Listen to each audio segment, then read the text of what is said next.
Bene data bakundwa b'umwami Yesu Kristo, mwese abakurikira izi nyigisho tubahaye ikaze mu biganiro bya Saveur Divine. Ibi biganiro mu bitegurirwa n'abavugabutumwa bwiza batandukanye, akaba ari umuhamagaro ugendera ku ijambo ry'Imana byanditse mu gitabo cy'ubutumwa bwiza uko bwanditswe na Matayo ibice 24 umurongo wa 14. Kandi ubutumwa bwiza bw'ubwami buzigishwa mu isi yose ngo bube ubuhamya bwo guhamiriza amahanga yose, nibwo imperuka izahera ko ize. Ibi biganiro mubikurikira ku channel ya YouTube yitwa Saveur Divine. Tubifurije kugubwa neza. Imana Data ari nayo So ibaha umugisha.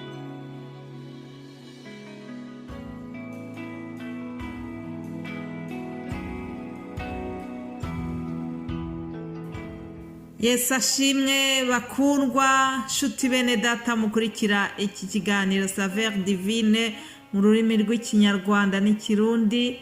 Ndabaramukije mu izina rya Yesu Kristo umwami n'umukiza wacu.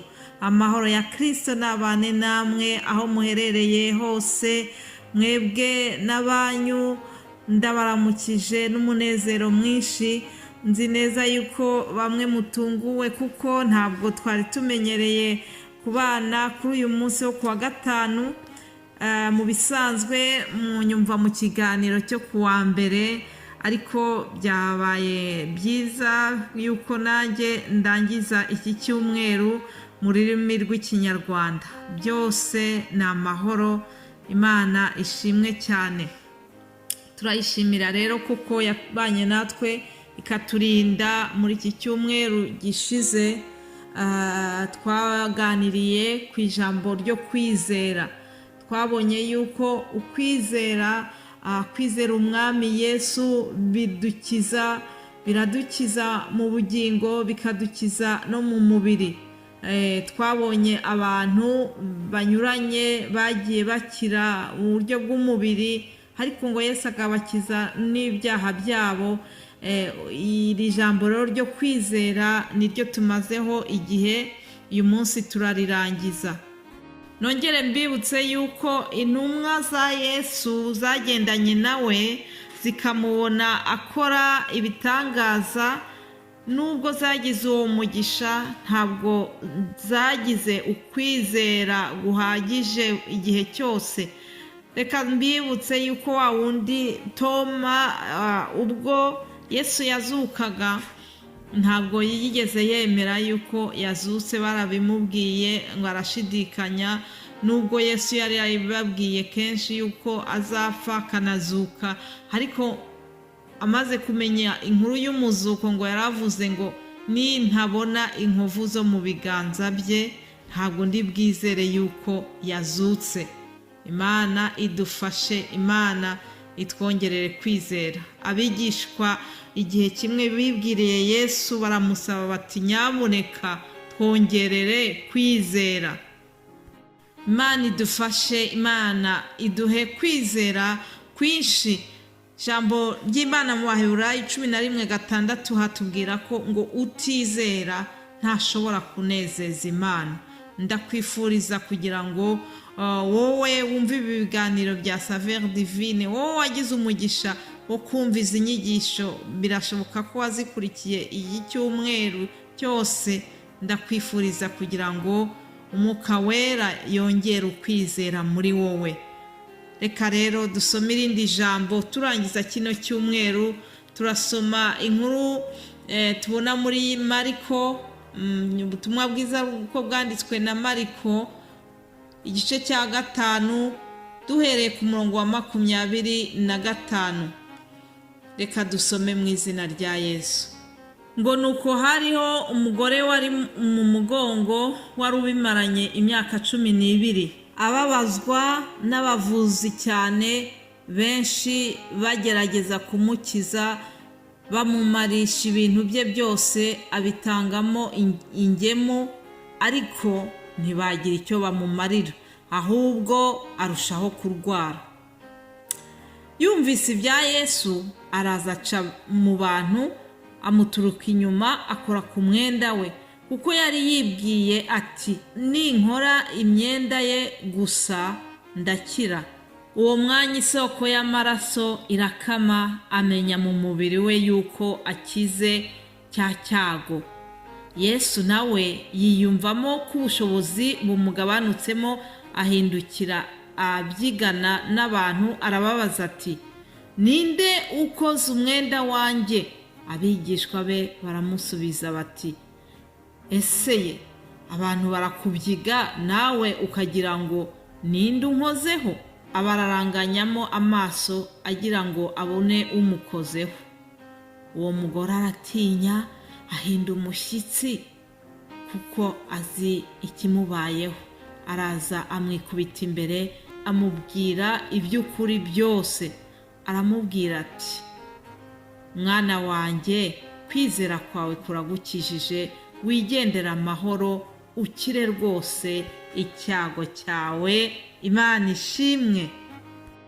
Iyi ni inkuru ishimishije cyane. Iyi ni inkuru yerekana imbaraga za Yesu, imbaraga z'Imana, imbaraga ziri hejuru y'abaganga bose. Twabonye ko uyu mugore yari amaze imyaka 12 yose ababazwa, imyaka 12 adashobora kuva mu rugo, adashobora kujya aho abandi bari, kuko iyo umudamu yabaga afite ikibazo nka kiriya, yabaga ahawe akato, ntabwo yashoboraga kujya mu bandi. Rero cyari ikintu kimubangamiye cyane, kandi yari akimaranye imyaka myinshi. Ariko ndagira ngo nkubwire ngo Yesu ntabwo akangwa n'igihe, naho ikigeragezo cyaba kimaze igihe kinini, naho cyaba kimaze imyaka myinshi, Yesu ari hejuru y'igihe. Imana ishimwe. Bibiliya yatubwiye yuko uyu mudamu yari yaragiye mu baganga benshi, agatanga ingemu nyinshi, akadepansa amafaranga menshi, ariko ngo abaganga ntibagira icyo bamumarira. Ariko nakunze ku murongo wa 20 ko batubwiye ngo yumvise ibya Yesu. Haleluya.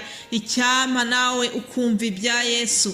Bene data, ibingibi byose dukora, ubutumwa bwiza twohereza, za témoignage zitangwa, intahe zose mujya mwumva z'abakijijwe indwara, biriya byose ni byiza. Ni byiza yuko tubikora, ni byiza yuko duhamya ibyo Yesu yakoze, ni byiza yuko twohereza ijambo ry'Imana, ni byiza yuko niba wumvise ubutumwa ukabukunda nawe ubwoherereza abandi, kuko bituma abantu bumva ibya Yesu. Haleluya.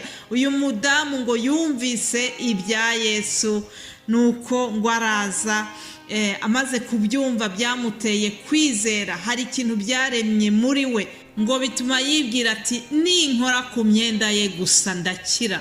Urumva ukuntu yari afite ukwizera kwinshi, kuko yari yasobanukiwe yuko Yesu ari umuntu ufite imbaraga, ari umuntu udasanzwe, ari umuntu wakijije abarwayi b'ubwoko bwinshi. Birashoboka ko yari yamaze no kumva ko yazuye na Lazaro, birashoboka ko mbese bari baramuhaye amakuru ahagije y'ibya Yesu, bituma agira ukwizera. Ibyo yumvise bya Yesu byaremye ukwizera muri we, kugera aho avuga ati, sinangombwa yuko ankozaho intoki, ngewe ninkora ku mwenda we ndakira. Haleluya. Rero burya uko wizeye niko bikugendekera. Nawe yarabyizeye, amukozeho koko arakira. Hanyuma amaze gukira, Yesu amaze kumva yuko hari umuntu wamukozeho, ngo yarabarije, arabaza ati, ninde unkozeho? Abigishwa bati, nawe uri kwigirisha, urabona turi mu bantu benshi ukavuga ngo ninde unkozeho? Yesu azi byose. Yesu areba mu mitima yacu. Igihe yabazaga kuriya, yari yamenye neza uwamukozeho, ariko yabigize n'impaka, aribarisha. Yesu ajya yigirisha, Yesu ajya yibarisha kuriya, kuko yashakaga yuko uriya wabikoze aza agahamya, akabyivugira ubwe. Ni byiza yuko duhamya yuko twahuye na Yesu, tukabivuga. Rero na Yesu niko yabigenje, yabazaga kuriya agira ngo uriya mudamu azagira icyo yivugira ubwe. Hanyuma umudamu yabanje gutinya, ariko arangije araza arabivuga. ngo yamwikubise imbere amubwira iby'ukuri byose. Iki ngiki ni ikimenyetso cyo kwihana, ni ikimenyetso cyo gucira bugufi imbere ya Yesu. Rero yamaze kubikora, maze Yesu nawe aramubwira ngo mwana wanjye, kwizera kwawe kuragukijije, wigendera amahoro, ukire rwose icyago cyawe. Imana ishimwe, Imana ishimwe, kuko Yesu nta wamugeze imbere ngo atahe amaramasa. Yesu nta wamugeze imbere ngo atahe atamukijije. Ndagira ngo turangize ibiganiro mbibutsa yuko hariho uburema bukomeye cyane, uburema busumba ubundi bwose, ni uburema bw'icyaha. Ndakwinginga kugira ngo niba utarahura na Yesu, wa wundi ukiza indwara, wa wundi ukiza ibyaha, umushakashake uhure nawe kugira ngo agukize, yagukiza umubiri ndetse akagukiza n'ibyaha. Ni ukuri nta wamushatse ngo amubure. Ijambo ryaratubwiye ngo nkunda bankunda, ngo kandi abanshakana umwete bazambona. Ndakwifuriza rero kugira ngo niba utarahura na Yesu, uyu nguyu ukiza indwara agakiza n'ubugingo, ndakwifuriza kugira ngo umushake, umwizere, azagukiza. Nibyo mwifurije. Reka ndangize mbifuriza weekend nziza. Umwami Yesu abagirire neza kandi akomeze abongerere kwizera. Ni mu izina rya Yesu Kristo twasangiye iri jambo. Amen.